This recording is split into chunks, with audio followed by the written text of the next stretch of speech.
Are you new to teaching elementary music, or do you feel like you're just spinning your wheels every day in your classroom? Maybe you're overwhelmed and honestly just don't know where to go for advice and mentorship. Hi, I'm Jessica, and when I'm not drinking all the coffee, watching Razorback sports, or hanging out with my family of boys, it's my passion to help elementary music teachers just like you teach your students by using your unique personality and teaching style. In this podcast, you'll find helpful tips, strategies, and ideas that will help you kick that stress to the curb and begin teaching music with confidence. Let's get started. So I want to let you know that maybe if you're curious about joining Harmony, but you kind of want to see a little bit of what the content looks like, I got you set up. So simply head to subscribe.thedomesticmusician.com/Harmony lesson plan sample. And there you will be able to download a free sample lesson plan pack. If you're listening to this episode after the Harmony doors already close, no worries. That PDF is available for you to download all school year long. And also, if the PDF is kind of too hard to find, simply click on the link in my show notes and you will be able to download it there. All right, without further ado, let's jump right back in with the episode. But programs, this is a common theme that honestly comes up a lot. And that's normal because as the music teacher, as you know, you are asked to put on performances. It's just kind of expected of you. I'm going to turn this heater off. I don't know if you can hear it behind me, but I have one of those fancy apps too where I can control the heater from my phone. Hold on a minute. I'm going to see if it can kick off because it's kind of bothering me. Anyway, sorry, squirrel. Okay, yeah. So when you went into became an elementary music teacher, maybe you came into elementary music as a choir teacher before or a band director, you knew that you were going to be asked to put on performances. It's just part of the game as any type of music teacher. So the busiest time for performances, I feel, is this time of year. Your principal probably either wants you to do some kind of fall program, Thanksgiving, winter, Christmas, whatever it might be. This time of year, like I said, is crazy. So with programs, things I have been seeing asked, I took some notes about it because I would just want to address a few things. Some of you I have messaged back already, or I've posted some links in the group and things, but I just want to talk about some things, okay? First of all, when it comes to programs, if you have not yet, or maybe you haven't or forgot about it or just haven't had a chance to look at it, inside the Harmony Hub for October, it was a 5-week month. And so when there's a 5-week month, I always provide an extra resource. So the resource was, I think I called it the Ultimate Guide to Program Planning or something like that. But look at that, because my goal with that was for you to be able to print it out and keep it on your desk at school or hang it up to be able to refer to it. Now, you did probably notice most of the questions I've been seeing being asked in the group, and I'm going to open the Facebook group, by the way, to make sure I'm not missing anybody. I still can't see on my computer comments. Most of the questions I've been seeing inside the group lately is about what music to do, what kind of songs, particular songs. Do you have song suggestions? And we're going to talk about that in a minute. The program guide I provided, I gave suggestions of where to find songs, but I am not giving you a whole lot of song suggestions when it comes to programs. Now, in the lesson plans, yes, but with programs, I feel like, honestly, it's such a personal decision because we talk a lot about that in this group, in Harmony, is you're at your own unique school. Your principal has his or her own, expectations of you. They have requests they're asking of you. The other teachers do too. You may have been asked to put your program with a PTA event, PTO, whatever your school calls it, or with some kind of other event your school is doing, whether it's Cookies with Santa, what other examples have I given? Fall Festival, whatever. So, and then also it's up to you, your personal preference of what kind of songs you want to do, what you're comfortable with. There's teachers in this group that do mini musicals or full musicals, and there's teachers that like to just keep it simple with just having their kids sing on the risers. There's nothing wrong with either way. So I will offer suggestions here or there, but the main thing I want to talk about today is how to go about finding music. But look at the guide I provided. But the first thing I want to talk about is how to pick out songs. Okay, so there's a few ways to go about this. The first thing I want you to do is, and I'm being serious when I say this, okay? You're going to be like, what? She wants me to do what? In your classroom, you may or may not have some old textbooks hidden in your classroom somewhere. There's probably an old cabinet somewhere or closet, and they've just kind of been, whatever your school does with the old textbooks, or maybe even be in a basement. And the reason I'm telling you to do this is it's like a hidden gem, honestly, treasure, that you find these songs in there that you really honestly can't find really anywhere else. The Spotlight on Music series is one that I'm thinking of off the top of my head. There are songs in there that, first of all, there's a couple reasons I like them. A lot of times these books, if you can find the CDs that go along with them, will have accompaniment tracks that come with the songs. And a lot of times they'll give you the vocal version with, the kids singing on the track, but then also an instrumental version. So bam, there's already an instrumental track ready to go. But the other cool thing is there's a lot of these, I'm thinking of winter because I know a lot of you are doing winter programs. So we'll talk about that. There's Kwanzaa, Hanukkah, winter, Christmas. I'm probably missing something in a lot of these textbooks. And I'm talking about, it could be any music series. And so don't be afraid to flip through there and see what's in these old textbooks. A lot of times you'll find some awesome ideas just in there. And a lot of times too, these textbooks will contain poems, as well, like speech pieces that you can make musical with your kids too. Like they could speak a poem while they shake the jingle bells or whatever. So that's the first place I want you to look. Try to find some old textbooks and see if there's any laying around. If not, that's totally fine. The next thing I want you to do though is look at the teaching materials you have. And this is not me telling you, and we're going to get to that in a minute, to just go out and buy a program, because I really fully feel like, because I've done this so many times, is you can create a program based on things you already have. You can pull, okay, I'm going to pull like 2 songs from this. I'm going to pull, we already did these winter songs, and I'm just using winter as a suggestion. Okay. Any program, this goes for that. I'm going to pull some songs from, I already taught these kids this, or I'm going to when it gets to winter time. So I'm going to bring this into the program. Oh my gosh, I learned this really cool speech piece at this training workshop I went to a couple weeks ago. I'm going to use this. Bam, you're just kind of creating a program on your own using resources you found or that you've already used before or that you've learned, and then you put your own program together. That is honestly the way I've done it so many times. And so, so we've already talked about, look at the old textbooks, look at resources you already have, whether it is teaching materials, whether it's something, like I said, you've learned in a workshop, whether it's something you've materials you have from Orff Kodály levels courses you've taken. Look through those resources. Sometimes, honestly, because we've talked about this too, there's so much overwhelm with how many resources you have available to you. Sometimes you just forget what's even there. So when you just start flipping through, you're like, oh my gosh, I totally forgot about this winter song that's right here. And so just look through some of the stuff you have. Is it tedious? Yes. But the cool thing is once you know it's there, there's stuff that you can use year after year after year. Or, maybe like in 3 years, you do the same winter program again, and it's already ready to go. So let's talk about Music K8 is the most popular site, okay? There's other good ones out there, JW Pepper. It's mostly for choir music, but you can find some good music there too, like for sheet music to use for programs as well. Music K8, a big question I've gotten about this, especially for those teachers that are unfamiliar with it or maybe haven't used that site before, is you do not have to buy the monthly magazine subscription. It's kind of their site. This is not me talking bad about a company, okay, I promise. But it is a little bit difficult to navigate around. It just takes time to kind of like get used to it. Just like any new website, it takes a while to just figure out where do I go to search for things. But if you look in the Harmony Facebook group, there's been a couple posts where I have posted, I wish I remember the specific post off the top of my head. But anyways, there are some posts in there where I've posted a link, and if you click on it, it'll open up a whole bunch of winter programs right there. And I posted those links because that's what someone asked for. Okay. But on Music K8, you can purchase programs separately. You can purchase even individual songs separately. And yes, they come with an accompaniment track. Now, sorry if I'm talking fast, by the way, I get excited. One thing I wanted to mention is I see a lot of you in this group who are a lot like I was. You don't have a budget. You don't have, you have fundraisers on the horizon that are coming. You have, dreams to purchase things for your classroom, but right now there's no budget.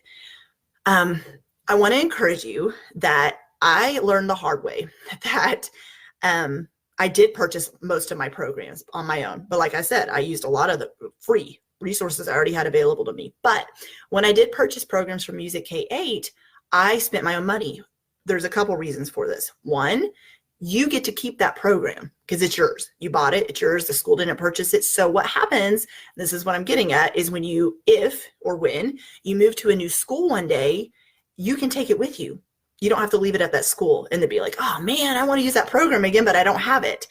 And then the other thing is, excuse me, if you purchase it on your own, you're not having to wait for funding to come in and try to, it's just already there and you can reuse it like years later down the road. Like I said, you might do the same, like let's say you're doing a certain program with second grade. I know music teachers that do that same program with different group of second graders every year. Or you kind of just put it in the program rotation and say, I'm going to touch base with this program again in a few years down the road, but it's already there waiting to go. Okay. Unfortunately, teachers sometimes do just spend their own money. It's not convenient. I can't tell you how much of my own money I've spent, but for tax reasons, you can write off a lot of it.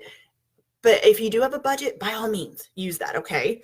But don't let the fact that your school doesn't have a budget hold you back. I just want to put that out there. I know what it feels like. I know how hard it is. Okay, before I get into how to practice, someone asked me questions about that. The other thing I wanted to say is ask around.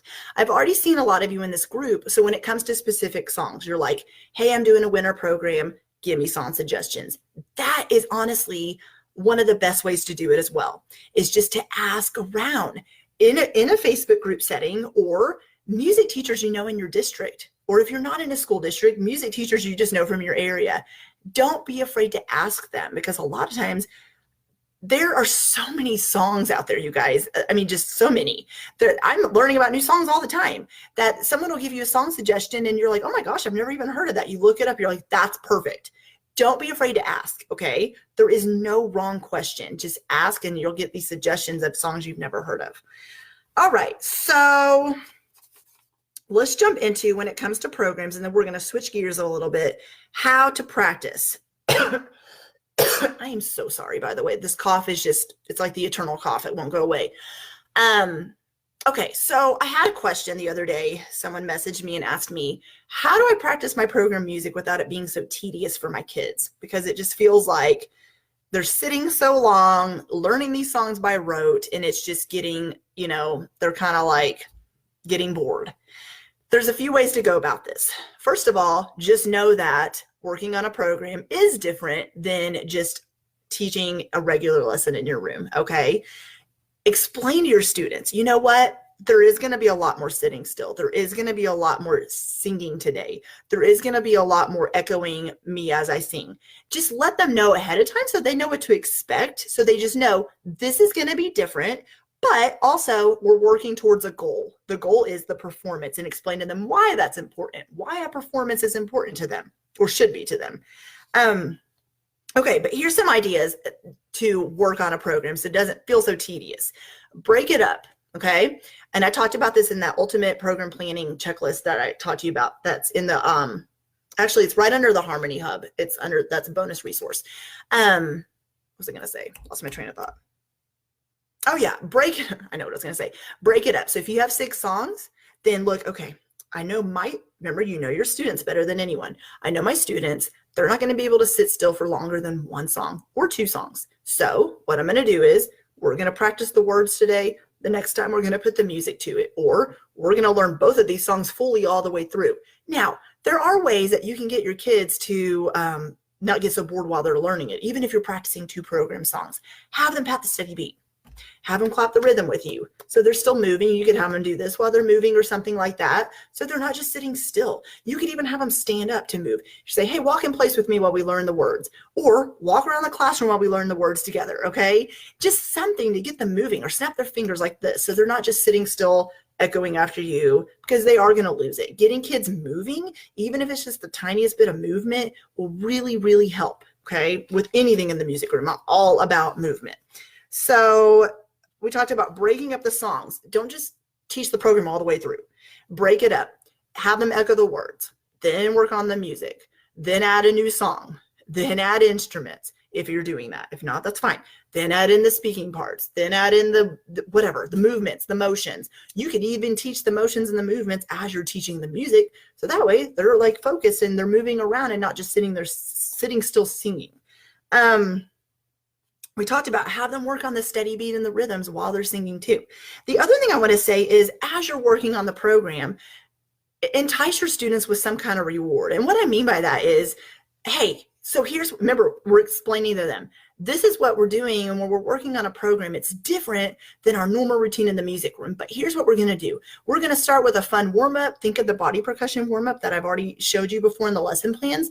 And then we're going to work on 2 songs from our program. But guess what? If you work on the program with me and we get all the way through it, the last 10 minutes of class, I have this really cool cut passing game. By the way, I'm going to have a cut passing game in this next month of lesson plans. Anyways, and this really cool cut passing game, or we're going to do a game of freeze dance, or we're going to do, I don't know, technology or whatever. You have something to really like, they're going to be like, oh my gosh, I really want to get to that activity. So we really need to focus and pay attention. But on the flip side, say, but if we need to use that last 10 minutes to still work on these songs because you're not paying attention and you're not sitting still and trying your best, then we can't get to it. We'll try it again next time.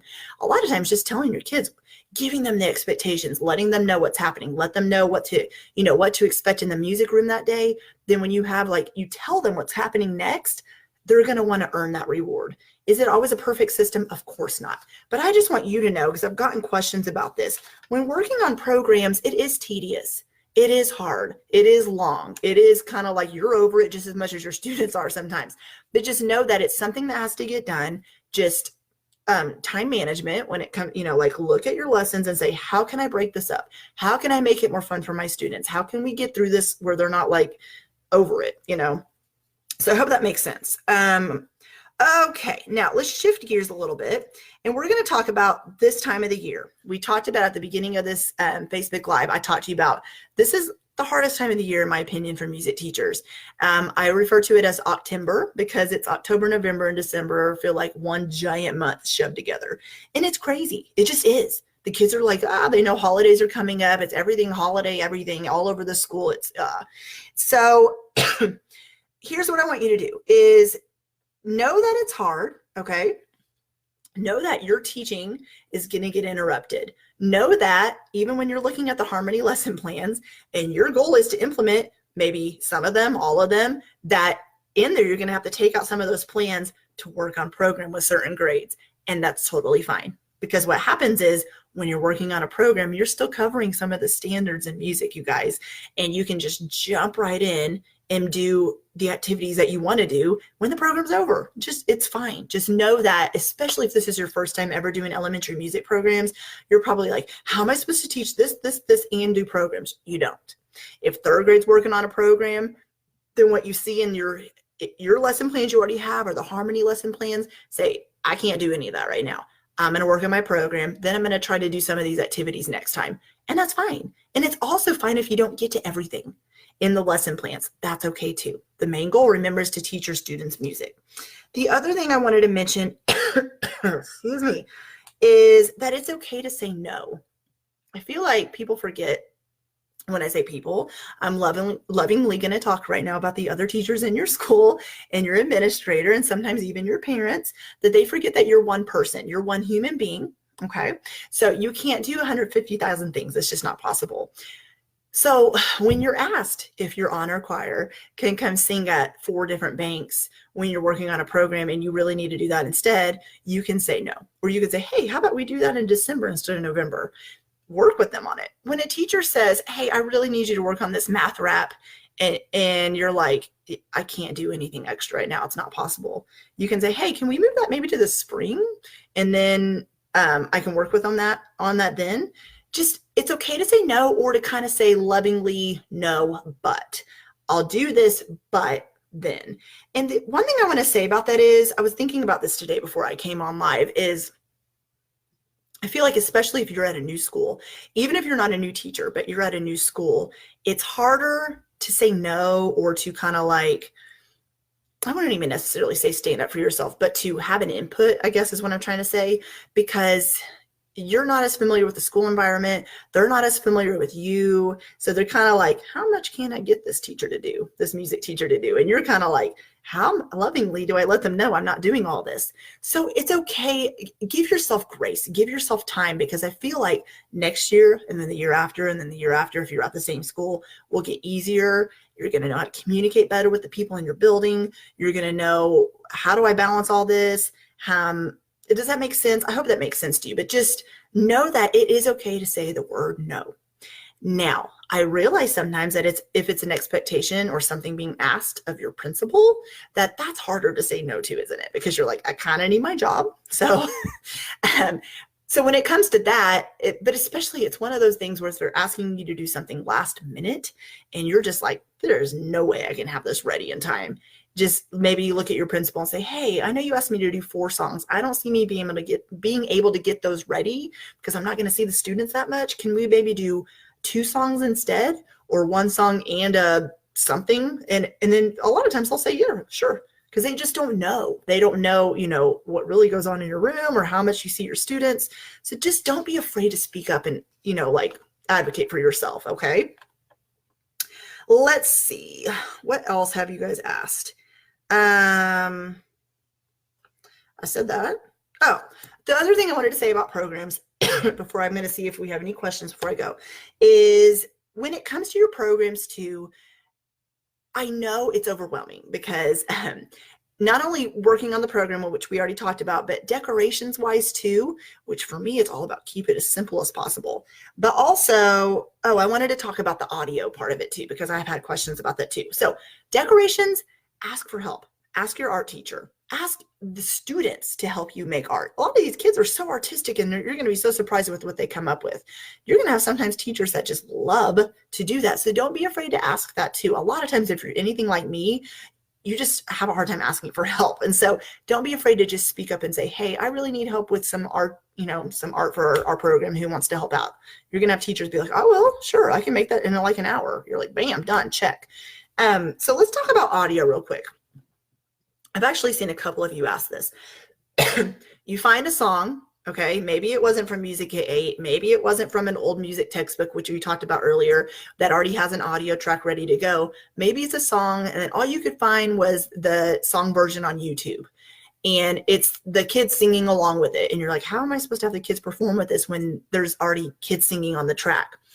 So there's 2 ways to go about this. Number 1, there is audio programs like audio editing software, like Audacity is what I use to edit all my podcasts. And there's a lot of other good ones out there as well. But speaking of YouTube, ask a question there. If you say, how do I take the voices out of a YouTube video? There are so many amazing, videos that'll come up explaining that to you. Because what I wanted to say about this is, when you go into elementary music, there are so many things that you don't realize that you're going to need to know how to do until you get in there. Like, for instance, how to take voices out of a track, right? These are things that are just kind of like, oh, I didn't realize I need to know how to do this. And that happens so many times. It happened to me. Like, just, oh my gosh, I didn't know I needed to know how to do this. A lot of things, you're going to just kind of learn how to do it as you go. Think about how many things in life you didn't know how to do, and then bam, you just from doing it or learning how to do it, you kind of learn how to do it. That came out wrong, but you know what I mean. And so if you're not familiar with how to edit audio or video, it's not as hard as it sounds. So basically you just plug this YouTube video, and like I said, there's tutorials on there that explain it way better than I'm about to, because I am not an audio editing expert. But there are programs out there where if you upload a YouTube video, and it will put it in like the audio, the music in one track, and then the voices in the other, and you can mute the voices and just have the audio. Now, if all that still sounds way confusing to you, I guarantee you there is someone in your life. Think about it. You probably already have them on your brain right now. And it may not even be, it may be someone at your school, but it may be like a friend you have, or someone in your life who is really good with audio. And you can say, can you please explain to me how to take the voices out of this? And a lot of times they can do it literally in like 5 minutes. And you're going to be like, oh my gosh, wow. And they can show you how. So like I said, don't be afraid to ask for help. There are so many learning curves that's not the word I'm trying to say. Things that you're going to need to learn as you go, as you teach elementary music, that you, like I said, you weren't aware that you were going to need to know how to do. So So I said there were two things. Number one is use an audio editing software to try to edit out the voices. And number two, if you just get to the point where you're like, I cannot figure this out, it's not working, I can't take the voices out, I try to edit them out, I still can't figure it out, have your kids sing with the voices. If it's just one song, nobody's going to care anyways. I'm just being honest. But here, there is also a way on your audio, maybe your program is on the gym stage, okay, if you have a sound system in there. There is a way also to pan the voices to one speaker and the audio to the other, and you can turn that speaker down a little bit. But still, if you can't do that either, then your students will be singing loudly anyways, and most of the time the audience, they don't care. As long as they see their precious baby on stage and they're videoing them, they don't care. They really aren't going to come up to you and go, so I noticed you didn't take the voice out of that, that track there. Is there a reason you didn't do that? Because I couldn't hear my precious Susie up there. You guys, I promise it's not as overwhelming as it sounds. Yes, try to take it out, but if you can't, it's okay. It's okay. You have my permission, okay? But like I said, see if there's someone in your life who, there are so many audio geniuses out there, you guys, like tech geniuses, that will be able to help you, okay? Well, hey there.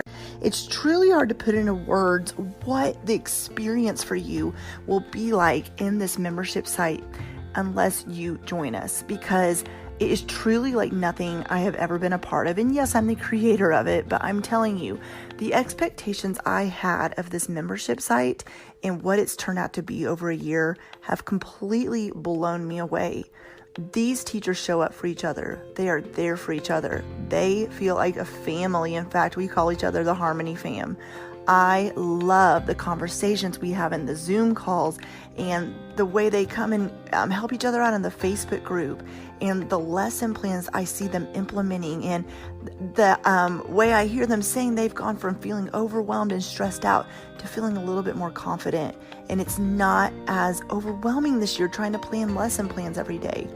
Not only that, when COVID-19 hit, they still showed up for each other. We still collaborated. We showed up and had conversations. And that's what's great about a membership site, is you always have a home base and a place to go, even if things go crazy like they did last school year. So this school year, I'm planning to show up even bigger, and we are going to have monthly Zoom calls like we did last year. I'm going to be hopping in the Facebook group all the time. You get monthly done for you lesson plans for the entire school year with a curriculum map. But also this school year, I am going to adapt every lesson plan pack that's already been created, and I'm going to also add ideas for virtual teaching or other teaching situations you may find yourself in, and also make sure that if you're stuck in ways to find equity in your music classroom, we're going to discuss that as well. And we are going to constantly have conversations, and I'm going to provide bonus resources as well as lesson plan packs with all kinds of information you need in there too. Not only that, we have some guest experts joining us this year. Most of them have been previous podcast guests of mine who are going to come in the membership site to offer mentorship to the members, and they can ask them any questions, and you joining us can ask any questions as well. And the 5-day challenge that just happened for Harmony members right now, it's going on for a lot more days. It's a 30-day challenge for Harmony members. As a member, you get so many more benefits that I can't even explain on this little podcast ad right here. So what I want you to do is head to harmonymembership.teachable.com and click on the button that says Harmony Hub. And there you will be able to scroll all the way down and read all about Harmony. You'll be able to see what other music teachers have said, and you'll be able to see all the benefits that you get by being a member. If you have any questions along the way, please just email me at jessica@thedomesticmusician.com, or right there on that page I just sent you to. I will be online answering any questions for the next 5 days. Doors close on Tuesday, June 30th at 10 p.m. Central Standard Time. So don't wait and join Harmony so you can find clarity as a music teacher and feel like you are able to breathe again and really enjoy your teaching. And I hope to see you inside.